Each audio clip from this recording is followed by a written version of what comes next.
Welcome to the Fear-Free Childbirth Podcast with author and birth coach Alexia Leachman. Listen to mums share their positive birth stories, birthing experts sharing their wisdom, and Alexia as she shares her tips, tools and techniques to help you prepare for a fear-free birth. If you have birthing fears you want to clear, Alexia has created a free 3-part video series showing you exactly how you can clear your childbirth fears. Head over to www.fearfreechildbirth.com and sign up today. And now it's time for the show.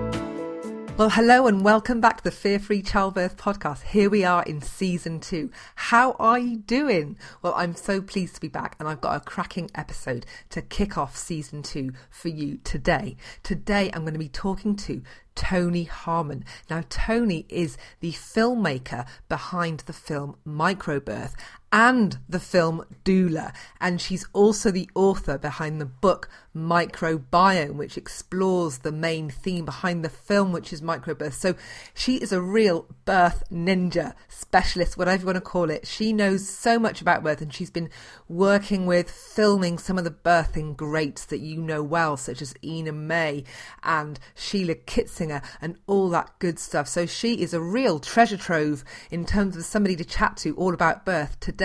But before I dive into that brilliant interview that I have with her, I have got loads to share with you, things that I've been getting on with since I've been away. So let me just tell you some of the things that I'd love to update you on before we dive into my chat with Toni. Now, as you know, at the end of the last season, I was asking you for ideas about sponsorship because I really want to look for sponsors for the podcast. And Amanda emailed me and told me all about Patreon. Now, Patreon is like a crowdfunding platform for content creators. So content creators like me who do podcasts, and it enables podcast listeners to support their favourite podcast. So that means you can just pay a little bit of money every month to support the show. So I decided to set up a Patreon account. And Amanda, being the superstar that she is, has already pledged her support, as has Sean. So thank you so much, Amanda and Sean, for pledging your support on my Patreon account page for the Fear-Free Childbirth Podcast. Now, if you'd like to pledge your support, there is a link that's going to be in the show notes for today's episode. You can go over to the Patreon website and just look for my profile, which is Alexia L, all one word. You can see it all there. I've got various levels of support and rewards that I give you for if you want to give a little bit of extra, then there's stuff that I give you back. So it is a really great idea, and I much prefer this idea to sponsors because I love the idea of you guys being involved in the podcast and having a say. So please do support the podcast. I would really, really appreciate it. Having your Patreon support would really help me to do a lot more with the podcast. It would mean that I could get help with doing various bits of the podcast, notably the technical stuff like the editing stuff and all that kind of thing, but also to help me get really great guests, because that means I could get some admin support and people to help me book some really great people on, do the research that's needed, and just bring you more great content to help you to prepare for your birth. At the moment, I'm just so limited with all that kind of stuff because I have to earn money as well. I've got to do work stuff. I've got to generate money for my business and I've got to focus on that side.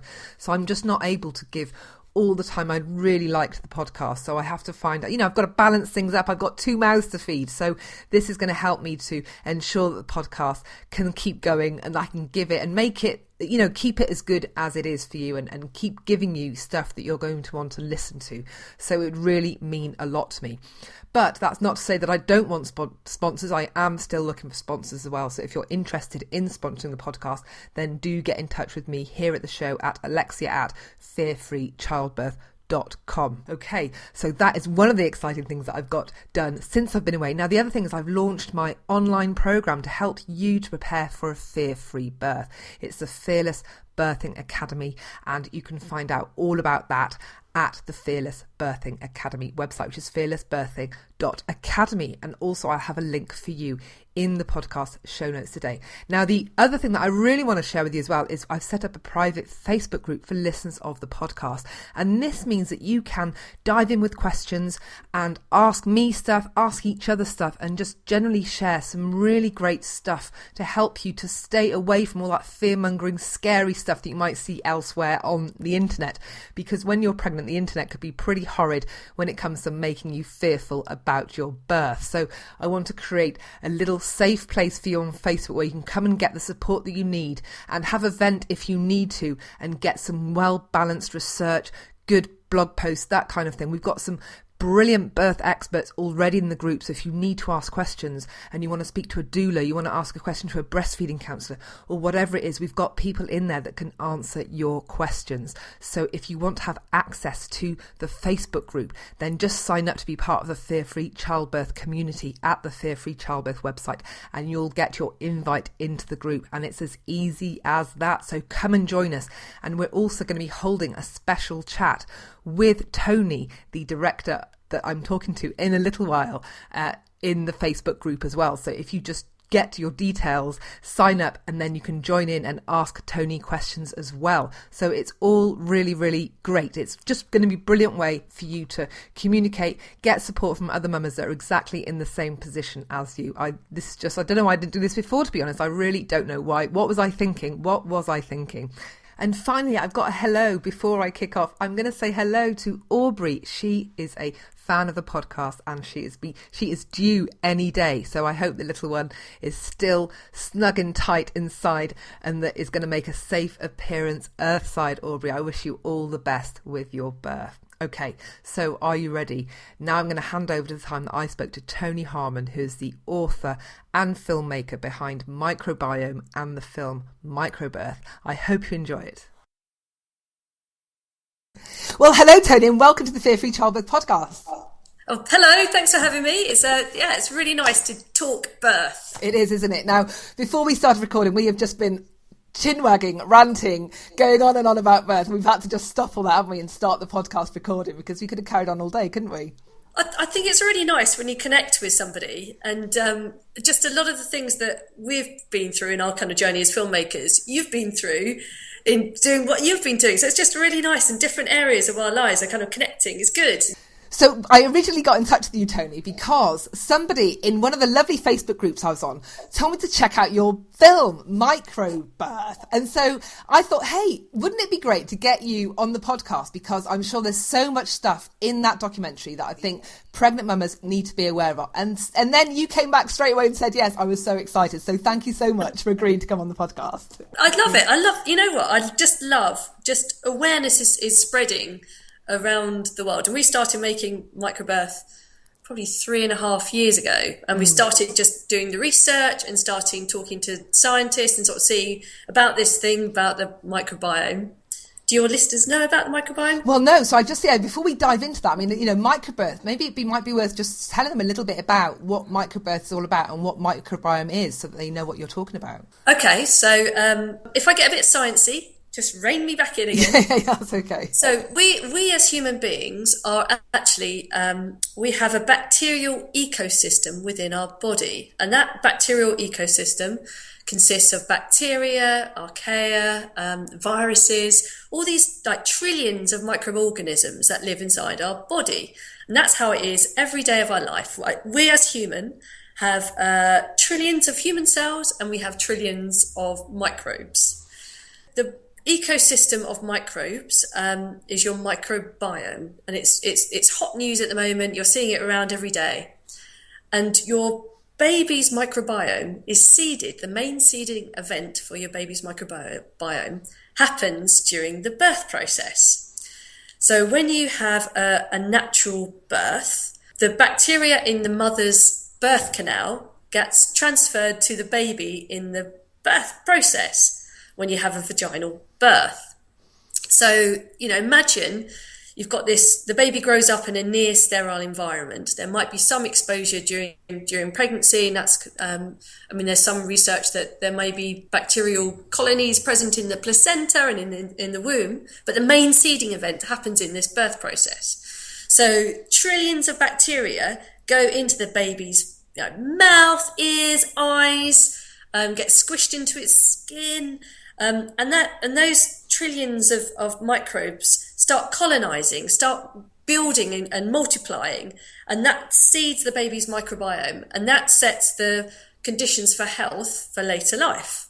With cesarean birth, the baby's microbiome is still seeded, but not necessarily with the mother, the beautiful special cocktail of bacteria that comes from the mother's birth canal. So C-section babies are still seeded, but their first bacteria that arrives in their baby's gut is coming from the skin of the operating theatre. So the air of the operating theatre. So from the skin of someone in the operating theatre, which could be the mum, or it could be the surgeon, or it could be a midwife, or it could be a nurse. And so it sets up the baby's, it gets quite sciencey, it sets up the baby's microbiome differently. And scientists are hypothesizing this could be why babies born by C-section are more prone to developing later life health conditions, like more prone to asthma, type 1 diabetes, celiac disease. Even there's research connecting with, there's 20% increased risk of babies born by C-section being obese later in life. So we're looking at, so that's what microbirth looked at, is looking at the latest science about the seeding, and then there's the feeding process. So how breastfeeding is the perfect complement that helps to feed the microbes that have just arrived in the baby's gut. So it's like a perfect system. And I could talk about this forever because it's just, I just love it. It's just this perfect, like, natural system that could be being interfered with right now by things that are happening in the birth process.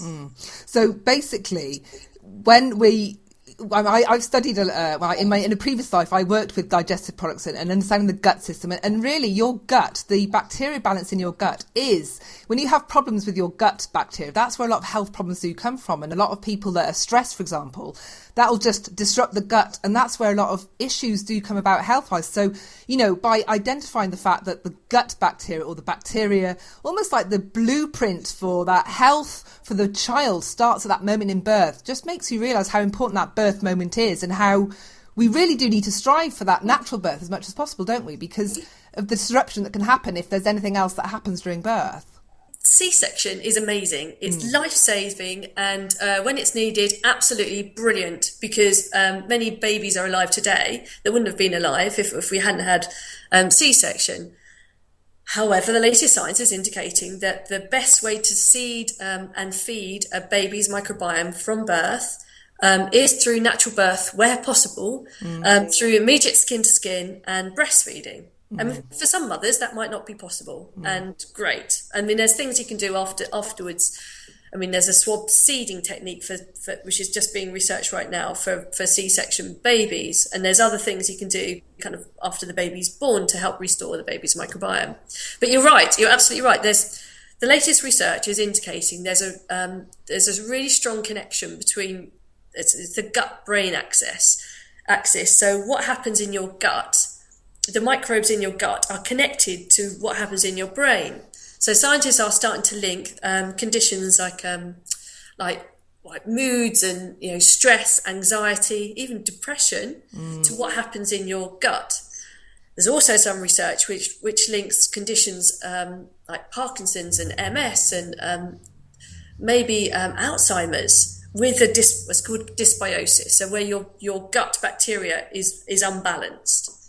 So it's exciting. So if we can set it right, if we can set a baby's gut microbiome right from birth, and that could start during pregnancy, in fact, because you've got to protect the baby's, the mother's microbiome, because that's what's going to be passed on to her baby during the birth process. So if we can protect it as much as we can, that could revolutionise healthcare for life. So just to sort of take this into something that maybe people are familiar with, in case we have lost anybody with the science, is basically, this is live bacteria, probiotics, Yakult, that kind of thing, all those kind of live bacteria, all those good yogurt drinks that you see that say, it's got all this bifidus and all those long words that kind of nobody can pronounce. This is what we're talking about. So I guess for a mum who's pregnant, so this is, a lot of listeners to my show are currently pregnant, one thing they can do now is start taking probiotics, which is going to be products like that, isn't it, to help them boost the good balance of bacteria in their gut. Is that right? I mean, it's difficult because so there's some products which are great. And there's some products which might not work. I mean, the best thing maybe a pregnant mother could do is to eat a diverse range of fruit and vegetables during when she's pregnant, and so no processed meats, but kind of good quality meats, good quality vegetables, good quality lots of multicolored vegetables. So diversity is key. I mean, there's some research that eating fermented foods might be beneficial, and taking some probiotics. But I think it's for every mum to start looking into doing her own research into what could be good for her. I mean, the thing is, everyone's microbiome is different. So every single person has a different microbial makeup. So they have different species of bacteria in their gut. So there's no one size fits all type approach. It's kind of some mothers' guts might have certain species of bacteria, and other mothers' guts might have other species of bacteria. So it's difficult because it's and the research is quite an early stage. But yeah, definitely, if we can heal the mother's gut. So for pregnant mothers to give birth to vaginally, where possible, to a baby, and for that baby's microbiome to be seeded as optimally as possible, supported by skin to skin and breastfeeding, that could set up the baby for the rest of its life. Now, one of the interesting things in the documentary about the breastfeeding thing that I picked up on that I found was super interesting was that there's some sugars in breastfeeding, in milk, mother's milk, that scientists weren't very sure why they were there. And actually they're made up of fructooligosaccharides, which is a good food for bacteria. And so now the thinking is that maybe the fructooligosaccharides in the breast milk is actually there to help that bacteria to flourish and to grow and to really take root in the body. And that, when I learned, I was like, oh, wow, that's just so great. The way that our body has been designed to do this. We've been designed to birth our baby and to grow a beautiful, healthy being. And everything has been put in place to support that. And breastfeeding has got, yes, we know there's all the nutrients in breastfeeding, but the fact that the breast milk is part of that microbiome piece is also just sort of reinforces how important this is as part of baby's development, doesn't it? Yeah, I mean, breast milk is an amazing fantastic substance. I mean, it's really, really complex. So you've got like food for the baby, so all the kind of the nutritional requirements the baby needs, but then it's got these its unique species of bacteria in breast milk as well. So there's other breast milk, there's immune components, which all adds to the kind of development of the immune system. Plus you've got these oligosaccharides, which are indigestible sugars. So indigestible by the baby, but they're digestible by the baby's microbes. So these are the oligosaccharides. Oh, the oligo, not the fructose. Yeah, my mistake. Not fructoligo, just oligosaccharides. Just oligosaccharides. Yeah. So they're like prebiotics. So they are kind of digestible by the baby's microbes, which encourages those particular microbes to flourish. So the good bacteria, they kind of grow and take hold within the baby's gut, which prevents the pathogens, the nasty bacteria, from taking hold. So you've got this beautiful system. So the latest science is indicating that the bacteria to arrive in the baby's gut arrives in a certain set of that scientists are hypothesizing it's supposed to arrive in a certain order. So the first bacteria to arrive are supposed to be from the mother's vagina. Then there's other bacteria that are supposed to arrive from breast milk. And then there's other bacteria that are supposed to arrive from being exposed to just, someone's house or from skin to skin.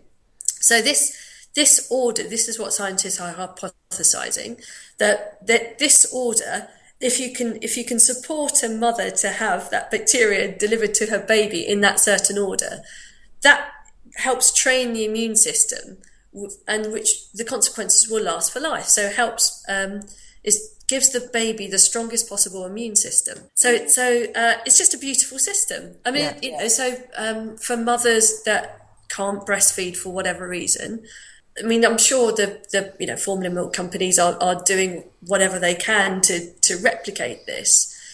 But at the moment, there isn't an actual substitute. for breast milk that has all these fantastic prebiotics and probiotics and immune components that breast milk does. So just in case anybody's not sure, we'll just zoom on the difference between prebiotic and probiotic. Okay. Probiotic is the good bacteria, isn't it? Yeah. And prebiotic is the stuff that feeds the good bacteria. So if you want to boost your good bacteria levels, you take prebiotic, which is their yummy food that helps them multiply. And if you just want to shortcut that and go straight into putting good bacteria, and you go for probiotic. Is that right? Yeah. So your probiotics are you're kind of, I don't want to go into brand names, but the substances that you can buy from different shops or health food shops. But your prebiotics, you can eat things like onions are prebiotic, garlic, fibrous food. So it's foods that are difficult to digest with high fibre, and that fibre content feeds the bacteria. So things like asparagus and artichokes, just stuff which is quite difficult for us to eat. Celery, raspberries have a high fibre content. So these are things that make you Trump, don't they? Or make you give win. Yes. And I just want to share a little story. When I was in a previous life, I developed a whole range of digestive products for a well-known high street chemist here in the UK. And I was responsible as the person that was developing everything to test them. And we developed a whole range of little I called them sweets, and they were like fructoligosaccharide sweets. So basically they were so delicious. And you could eat them and they would basically restore the balance in your gut. And they looked like a really large pack of mints, like Trebor mints, which I don't know if that brand is still around today, but massive. And I would test these, and basically you take them for about 2 days, and all you would do for the first 2 days would just fart like a trooper. But after that, your gut, I noticed my skin, I just felt more energized. Suddenly, the minute my kind of gut started getting more balanced, the whole wind would die down significantly. And then I just felt so much better. And unfortunately, we never got these to market. And I was like, God, that would have been such a great product. And unfortunately, the buyers concerned just didn't fully appreciate the value of digestive products way back then. So yeah, it still hasn't seen the light of day, which is such a shame, because they would have had such a great marketing campaign if they'd gone for that one. I just think this whole area about the microbiome, the more that kind of research is being done, and the more just people start becoming aware of what foods they can eat, and I wish that product was still I'd be chomping away. Yeah. No, we do things like, I don't know if you do, but we make our own kefir, so we make our own fermented foods, which is just really easy. It's just like making your own yogurt. So tell me, how do you do that? Because I'm sure somebody listening would want to know how you do that. Right, so this is it. Okay, so Toni is showing me what looks like a bottle of yogurt. Yeah, that's it. So this is my kefir. Okay. So it's like I don't know if you've ever made yogurt. When I was a kid, I made yogurt. So you had a kind of yogurt maker. Yeah, I've got a yogurt maker. So you take kind of 3 tablespoons off the top of that. Yeah. Add milk, leave it for 24 hours, and that's it. Oh, so it's just yogurt. It's not yogurt because it's got fermented strain. So it's got kind of probiotic strains inside. So certain, I can't remember which ones, but really good strains of bacteria that are good for your gut to keep the kind of the balance of your gut. It's all about balance. Yeah. So where did you get the original strain from then? We just bought it over the internet. We bought sachets. So you bought little sachets, and you start it off. Right. And it's really, really simple. It was a Christmas present, actually. Oh. But now we've because you just keep on making it. It's like this coming out. Like my fridge is full of it. But I just give it. I give it to my friends and family. So I just go, right, take this. Start taking this, and it's amazing. And, I'm going to start doing that because I'm making my yogurt at the moment. I'm just not sure I've got the right strain that kicks it all off. So I've got to buy. You can buy. Just put in KEFIR. KEF. Okay. Right. Has everybody got that? Yeah, KEFIR. And you just buy. I mean, we bought the strain. We bought 5 packs over the internet. And we've only used the first pack. We're still on the first pack because it just keeps on going. Yeah. Oh, brilliant. And if you go away for a few days, you just put it in the fridge and nothing happens. And then it's because it responds to heat and temperature. I mean, there's no, apart from a little bit of wind. Yeah. There's no side effects because it's just like eating yogurt. And so this is also really good. Like if you've taken a lot of antibiotics in your life, this is really good because antibiotics destroy the balance of good bacteria. So this is why it's so bad to give little ones under a year old antibiotics, because it really just destroys this immune setup, the bacterial setup that's so important. So, you know, if you as a mum has had this, pregnant mum has had lots of antibiotics, then this is really great to help you get back into balance anyway, taking this kind of stuff, isn't it? I think scientists are really looking at the connection between the taking of antibiotics either during pregnancy or after a baby's born, so the first sort of 2 years of life, because the microbiome settles around the age of 2 to 3. So any antibiotics the baby is exposed to before that time really knocks their microbiome out of balance, or has the potential to, which means that anything you can do to restore your baby's microbiome could have health benefits later on. So there's a link between babies being exposed to antibiotics during that kind of early life period and increased risk of, say, asthma or other allergies. So, yeah, I mean, anything you can do to restore the baby's microbiome could be beneficial in the future. So I'm thinking, because one of the other reasons I got in touch with you originally was because I had questions around my own second birth. And my own second birth, my baby was born in the amniotic sac on call. So when I was reading a lot around this bacterial seeding, I was thinking, well, hang on a minute. If babies born by C-section are missing out on this because they didn't get that bacteria from the birth canal, how does that affect a baby born with the amniotic sac? Because that would mean that they don't get that bacteria too. Is that right? Okay, there's been no research anywhere in the world about this. So all I can say is like pure presupposition. So this is just, you know, a best guess based on. So within the amniotic sac, it's near sterile. It's not completely sterile. So there's traces of small colonies of bacterial species have been found. As soon as the amniotic sac opens, and normally this happens during the birth process, but if a baby is born with the amniotic sac still intact, as soon as that amniotic sac is split apart, bacteria rushes in. So it's like a flood of bacteria all around us, everywhere, every day around the world. Flood in. So, and during the birth process, I don't know where your baby was born or how it was born. Yeah, in my lounge, which probably isn't as clean as it should be. No, but just whether, you know, so it could be that, for want of a better word, your vaginal juices, which are full of your kind of good bacteria, could have been spread over your tummy and over your legs and stuff. That's the whole point of birth. And also, this might sound gross, but it's actually really good. Your fecal microbiota, so your bacteria in your poo, that's all good, right? So there's no dirtiness. So there might have been you might have had a little poo during the birth process. That might have mixed with the vaginal fluids, which is kind of spread all over your abdomen and your legs. And as soon as as the baby's born into that and the sac is opened, depending where the sac was opened, as soon as if it's in the same sort of area, your baby would have been exposed to that bacteria. But if it's, you know, when babies are first born, they tend to lick and nuzzle and whatever. And if they're licking and nuzzling and suckling in that area where you've got all that vaginal juices and your fecal matter, then that's all good. That's all sort of seeding the baby's microbiome. I mean, but it's difficult to know for sure because there's been very little research. So that's pure supposition. I mean, whereas the difference between that and, say, a C-section is the baby's kind of taken from your abdomen, and there's absolutely no exposure to your vaginal juices and your fecal matter at all. It's like taken away in sterile environment. So I don't know. It might be that your baby would have had exactly the same exposures, or it might be that maybe only partially exposed. Until more research is done in this area, which there needs to be loads more research into it. I mean, questions like water birth. So again, it's been very, very little research done on the microbial exposure for babies born in water and what difference it makes to the kind of the seeding and feeding process. So I don't know. No one knows. We just don't know.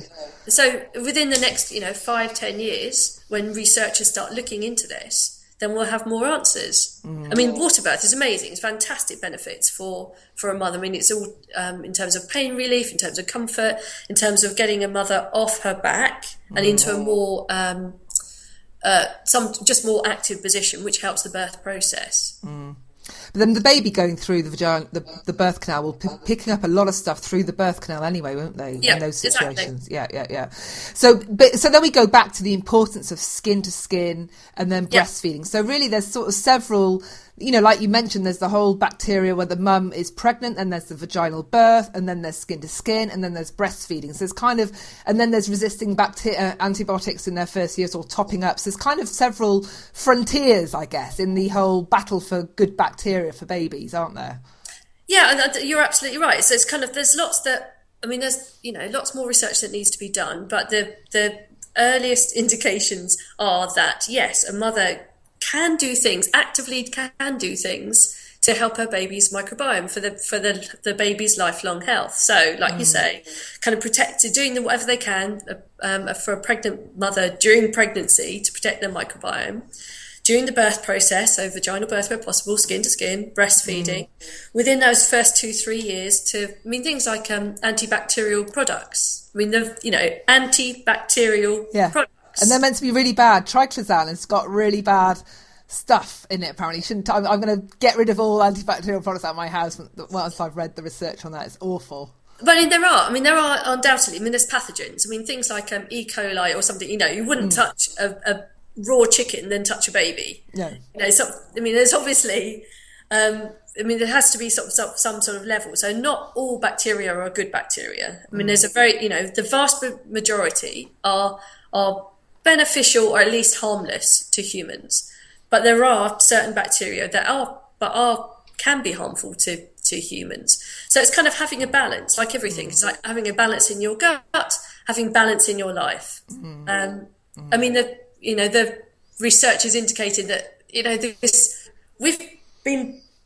human beings have been brought up being dirty, to be exposed to fecal matter, to poo during the birth process, to babies, sort of in our evolution, to babies crawling around in mud, to being exposed to dirt. That's all part of kind of getting kind of exposure to microbes. And I think within Western civilizations, at least, we're so used to our children being super clean and, using antibacterial products and making sure everything's hygienic and everything else. And yes, there's a value to that. But at the same time, get that baby in that. Get them rolling around in the mud. I love the idea, also a lot of women, one of the big fears around birth is this idea of letting go, losing control and pooing everywhere. And so I love the idea of just reframing that. It's like, actually, you want to do that because this is going to help your baby. Don't fear it. Don't fear something that your body is doing. That it needs to make room for the baby coming through, so it's going to clear the way anyway. So just let it. Don't be worried about it. And if it does, it's a good thing. So bring it on. Just trying to look at it differently. Embrace the poo, as it were. Don't worry about shit like that. Excuse my language, because you need it. Your baby needs it. And I love that you've highlighted that, because I think a lot of women are scared of letting go and pooing everywhere, and that can just totally make them feel a whole lot better about it, and in fact make them want to do it in a way because they know it's good for their baby. So thank you, Toni, for shedding the light on poo. Well, it's funny because within microbirth we didn't mention poo. We had this whole conversation, myself and my partner Alex, about kind of whether we include kind of fecal matter or whether it would be too, not shocking, but that we just couldn't, we kind of opted out of not mentioning. We just sort of talked about the kind of the vaginal birth process. Now written a book just based on it, and we've gone much more into poo. We've unleashed the poo. Brilliant. And that's the whole thing is that we need to just be less obsessed with cleanliness in a way, and just embrace that poo and just that there's a reason why the vagina and the anus is so close together during the birth process. It's kind of, the babies are supposed to get exposed to poo on their way out. Yeah. No, that's brilliant. So just knowing that, suddenly that, I just know that so many women that I've worked with have got that fear, and if just knowing that, I'm sure it's going to help them. So that is just going to be a huge thing, I think, for women that have got lots of fears around birth. So thank you for that. Now, we've talked a lot about the microbiome and stuff, but you've done loads of other films on birth, haven't you? Because when I was doing the research, I was like, geez, I haven't got time to watch all your films. There's so much. So just tell us a little bit more about some of the other stuff that you've done around birth. We made a film about doulas. I'm a huge fan of doulas because I think midwives are amazing and do a fantastic job. but sometimes they don't have the time to have like one-to-one care for a woman all the way during kind of the birth process. And I think, especially kind of in hospitals where some midwives are looking after, 6 or 8 women all at the same time. So doulas, which are, professional birth companions, who don't do anything medical at all, but just provide sort of practical and emotional support to a mother. Anyway, so we made a film following 3 birth doulas called DOULA, a very original title, which was lovely. And that was our kind of first introduction to the kind of the birth world, really. And then we made another film looking at the issue of human rights in childbirth. And that was called Freedom for Birth. So we're looking at how can women's rights in childbirth be respected, and what's the legal position. So we followed one of the main stories in the film was a Hungarian midwife called Agnes Gereb, who was she supports home birth in Hungary, and she was arrested and imprisoned. And one of the mothers she supported, because home birth in Hungary is not legal. It's not legal. Well, it's not illegal to have a home birth, but it's illegal for a midwife to support a woman giving birth at home. Crazy. So it's a bit sort of tricky, the kind of language. Anyway, so a mother she supported, called Anna Tarnowski, took Hungary to the European Court of Human Rights and won. Wow. She won this landmark case, which now gives every mother in Europe the right to choose the circumstances of her birth. That means she has every mother in Europe has the legal right to choose how and where she gives birth, provided that the maternity system can support her needs. There's a little bit of kind of wiggle room, but it's something we're passionate about, because for everything we've done is all about informing women, giving women full informed choice as to what they can or could do during the birth process, because it's such an important moment. So pregnancy and birth and that kind of neonatal period, kind of after baby's born, that sets up, okay, so our last film, Microbirth, looked at, health throughout life, but it's emotional attachments, it's your kind of there's research about neural development. It's such an exciting, beautiful, fantastic, magical moment. Yeah. Yeah, that freedom to birth, I was just reading a little bit about it, and that's when I definitely want to watch, is, there's so many women that experience traumatic births or difficult birth experiences that a lot of the time is down to maybe the way they were treated, the fact they maybe weren't fully aware of their rights and allowed, just basically the doctor said do this and they did, rather than sort of question and know that they could question, because they just presume maybe that doctors know what they're doing, are doing things for the right reasons rather than because it's better for the system to operate in a more efficient manner or whatever it is, And so just so that women can understand their rights in birth and know that they can say no and know that they can claim that power back and own it, I think that's just such a huge thing, can really help a lot of women avoid maybe traumatic birth experiences. What do you think? I think one of my biggest bugbears, and I might go on a bit of a rant. Okay, rant alert. That's okay. Go for it. A little bit of a rant. And one of my biggest bugbears is when I hear a woman saying, "Am I allowed to do something? Am I allowed to go past 40 weeks? Am I allowed to have a vaginal breech baby?" So,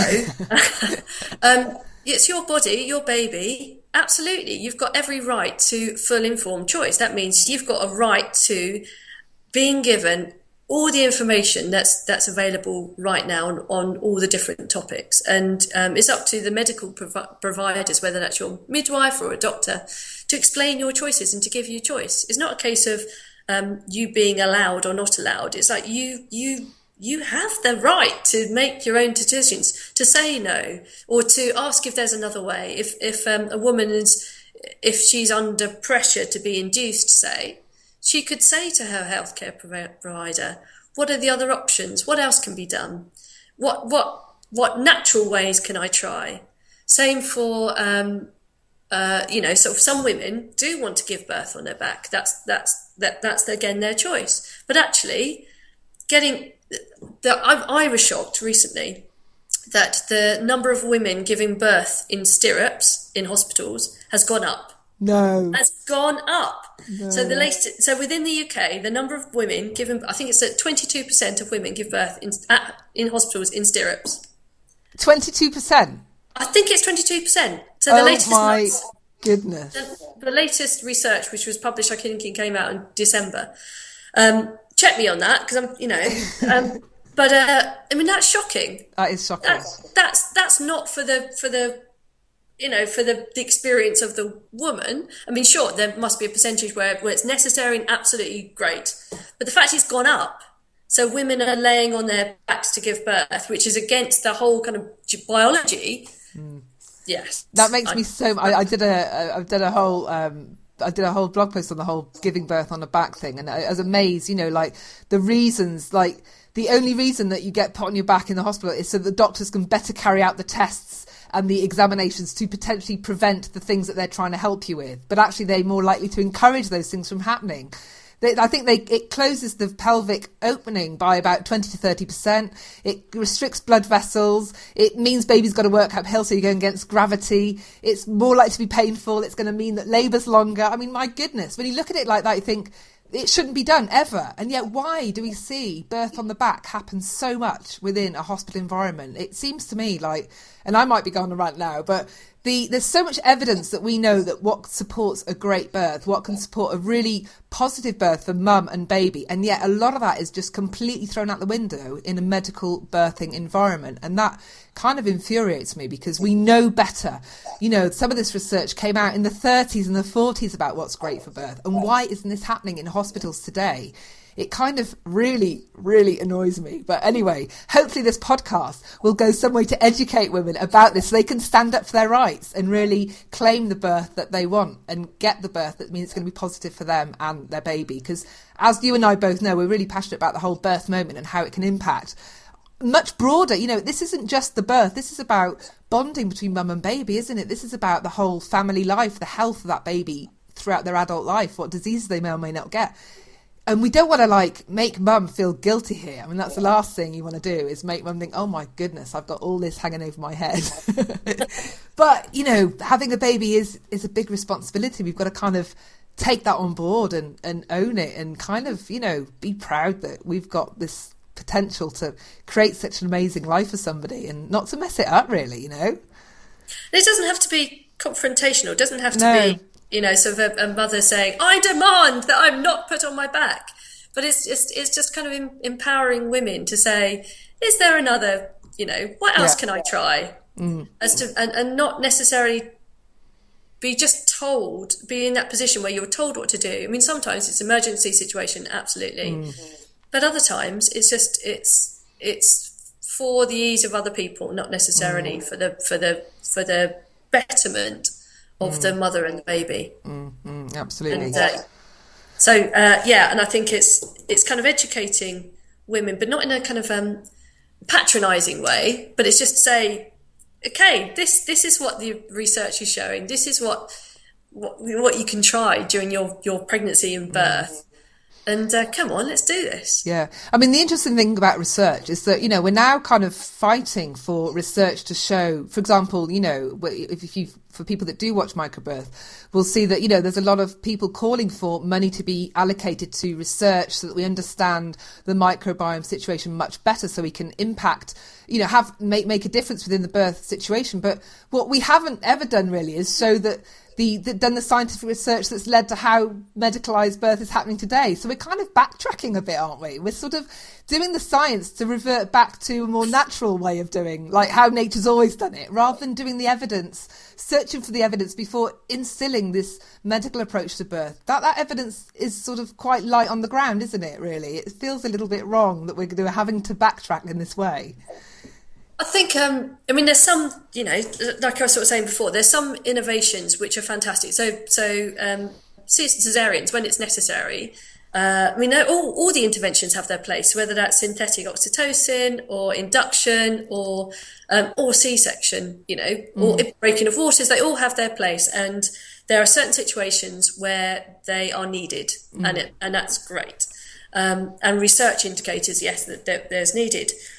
But there's a whole kind of grey area where actually they're many interventions are performed routinely. And there's a thing called like cascade of interventions, where if an intervention, I'm sure you've blogged about this, but an intervention is done early on, that leads to, say the labour stalling, which means that, then you're needing to kind of use more synthetic oxytocin to augment the labour, which means that it kind of sets you up for more interventions. And so there's been very little research into the long-term effects of what happens during birth. So there's been what you're just coming back to what you were saying. There's been research into the short-term effects. So for short-term effects of various interventions, whether that's synthetic oxytocin or whatever, short-term effects is fine. Long-term effects on the baby, very, very little research. And that research, and because it hasn't been done now, even if you started now, could be 10, 20 years in the future that you might find results. And that's what's quite, say, for our scientists in our film and from our book too, but just are saying this, that's where potentially the long-term consequences of things done in birth on the long-term health of the baby, whether that's on the physical health or the mental health of the baby. So if neural pathways aren't observed at the beginning, or if this relationship between the microbiome, epigenetics. I won't go into epigenetics. Oh, we've talked about epigenetics on the show already. We talked about epigenetics, so you can use that word. We've been there, got the T-shirt. Okay, so there's potential for. I mean, this might be a bit kind of out there, but just in terms of there's the hypothesis that things that happen during the birth process could have long-term effects on the baby. So they change the switching on or switching off of genes. So not only does it might affect the baby's lifelong health, it might affect that baby's children and their children. So potentially epigenetic effects could affect 100 years into the future. So what happens now could impact future generations, but we don't know because they haven't done the research into it. And I mean, I've got a huge, like, another of my kind of bugbears is like, why aren't we demanding this research is done? Why aren't mothers kind of almost starting a campaign to get more research done? Yeah. Oh, hang on a minute. I'll just make a note of that. Yeah. And just, that why. I'd want to know, if I was pregnant right now, I'd want to know the long-term effects of use of synthetic oxytocin and what's the maximum dosage. Because researchers that we've spoken to, they were saying that, say, use of synthetic oxytocin, so branded syntocinon here in the UK, there's a narrow window where it's effective. If you go above that window of dosage, that could have important, I mean, they've shown in animal studies it has an impact. They don't know about humans because no one's researched it. But on animal studies, there's an impact. There's negative health outcome impact. And we say there's no research, but we if I don't know if anybody's looked at the introduction of more medicalised approaches used within birth. And a lot of that started in the 50s and the 60s and the 70s. It really started going. And now you just look at population, what's happening to the rise of cancers, the rise of obesity, the rise of diabetes, all this. And is this not the impact of what's happening in birth? Are we not seeing that across the whole population? Big question mark. We'll never know. Why are populations becoming so sick? Is it because of the lack of balance within the gut and bacteria? Is it because of the changing of the way that we birth our children? This is, yes, there's no evidence, but you kind of think, well, are we not just staring at it in the face? And I know we don't know the answer to that, so I don't expect you to give me an answer either, Toni. It's a too big a question. I don't expect you to put your name to a comment, but I can't help but think we kind of know the answer, really, but nobody's willing to kind of put their neck out and say, we really need to pull back on some of these practices because look at what's happening to the world. And I think we've known a lot of the things that we've known is what you were talking about earlier, that giving birth naturally and for the baby to be squeezed through the birth canal, that's a positive. What the scientists are believing is eustress, so positive, like beneficial stress to be squeezed through the birth canal. That kickstarts the kind of hormonal release and kickstarts kind of potentially kickstarts epigenetic changes and that are needed for the baby. So, So we've kind of we know within us that giving birth naturally and skin to skin and breastfeeding is probably the best thing for the baby. We kind of instinctively know that. Yeah. And we've kind of lost that trust in our bodies. And absolutely, the medical interventions are fantastic. And goodness, they're great that we've got them, because certain situations where things don't go right, yes, you need them. Yeah, they're valid. But it's the use of doing them routinely without the need that is the big question mark, the big kind of area of concern, isn't it? And I'm going to start wrapping things up now, because we could talk about this all day, couldn't we, Toni? Now, you mentioned a book. You've got a book coming out. So tell us about the book. I love it. It's called the Microbiome Effect. And with a film, so with microbirth, you can only paint in broad brushstrokes. You can only sort of say, okay, it's a 60-minute film. You can only talk about kind of just the ideas of things. So 95% of the content we filmed from microbirth is sitting in hard drives in our cupboard. So with the book, we can unleash the detail. We can unleash the actual kind of the information that's, and we go into everything in much more. So it's a science book looking at the impact of the microbiome and epigenetics during pregnancy. Well, a little bit on pregnancy, but mostly during the birth process and the long-term outcomes. I mean, we were asking, what are the long-term effects of what happens during childbirth today? That's the kind of general question. Wow. So that's going to be super, super interesting. So I'm sure that people, if you've enjoyed listening to this chat, I reckon people are going to want to get hold of that book. So now, where can they find out more about you online? Where can they find the book? Where can they find you? All that stuff. Twitter, all the links. Okay, so look up, Google the Microbiome Effect. So that's a book, and it's published by Pinter and Martin and out in April. There is the Microbirth. Go to microbirth.com and you can watch it on video on demand, or you can buy a DVD. We're on Facebook, so just search Microbirth Movie. We're also, the Microbiome Effect is on Facebook.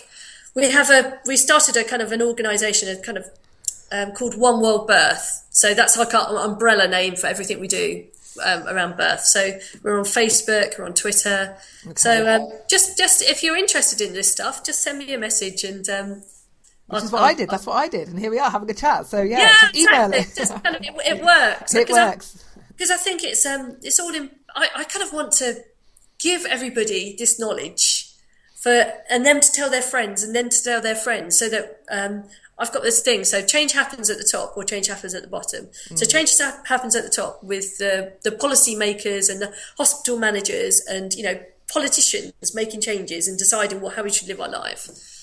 Change happens at the bottom by people like you and me, and by the audience members, by just engaging with this information and spreading it around to people and engaging with the scientists. And that generates kind of circles of conversation that spreads wider and spreads wider till you hit a tipping point, and that's when change happens. Yeah. So that's what we're up to, this grassroots kind of movement stuff. Good. Yeah. Brilliant. Well, thank you so much, Toni, for joining me on the show today. Really appreciate it. And I'm sure that people listening to the show are really going to want to dive in and check out read the book, because I'm certainly going to want to be able, after watching the film, I'm going to want to read that book too. So thank you for coming on the show. Thank you so much. And I love what you're doing. I think it's brilliant. I hope you enjoyed listening to Toni sharing all that good stuff about birth, about the microbiome, bacteria, and all the other things we talked about. I think one of my favourite parts of the conversation is about reframing the poo, being positive about poo in birth. I think that's just so powerful and important. And we might joke about it, but it's a serious issue. Certainly with the women I come across, what I work with, they're really fearful about that aspect of birth. So I think if we can think about that differently, it can really, really help. Now, as I mentioned at the beginning of the podcast, there's a new private Facebook group for listeners of the podcast, and Toni will be jumping into the group for a chat, taking your questions and basically answering anything that you might have about any of her films, but probably the microbirth, the microbiome, the book. So we're going to be putting a date in for that chat. So you have to stay tuned, sign up, join the group so that you can stay tuned as to where we are. She's in the middle of a whirlwind tour right now promoting the books. It's just come out. So I'm speaking to her next week and we'll have a date then. So stay tuned and then you can ask Toni anything you like in the Facebook group. Okay, thank you for listening and I'll see you next time. Bye for now. Thanks for tuning in. You've just been listening to author and birth coach Alexia Leachman from the Fear-Free Childbirth Podcast. If you enjoyed listening and would like to show your support for Alexia and the podcast, you can become a friend of the show and receive even more exclusive content. Visit www.fearfreechildbirth.com and become a friend today. Until next time.